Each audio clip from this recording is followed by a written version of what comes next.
meeqa xabad waa meesha ka dhacday xabadaha meesha ka dhacay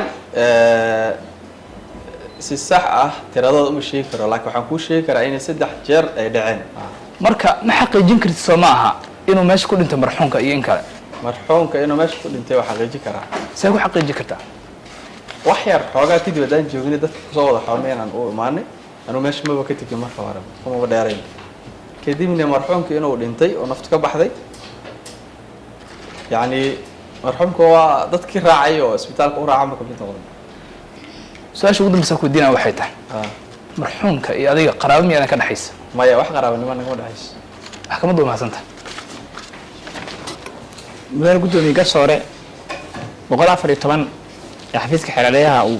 gudagalka dacwadda ku lahaa laba ayay u kala qaybsaneed oo ah in dhacdada meesha taalla la caddeeyo iyo in cadeymaheedii la keeno si kale haddaan u dhigno in faldembiyeed dhacay iyo in eedeysanuu yahay qofka galay faldembiyeed inuu dhacay waa caddaynay oo fal dilah ayaa dhacay iyo fal kaloo dhaawac ah waxaan kaloo caddaynay dhammaan caddaymihiina oo maxkamadda u soo gudbinay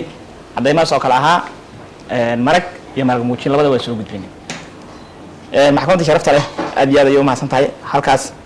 ayaan uga baxaynaa qodobkeena halkaas waxaan kaga gudubnay soo gudbintii xeer ilaalinta eedda kiiska qodobka 114 maxkamadduna waa noo xiran tahay fadhi kale maxkamad ayada soo mudaynayso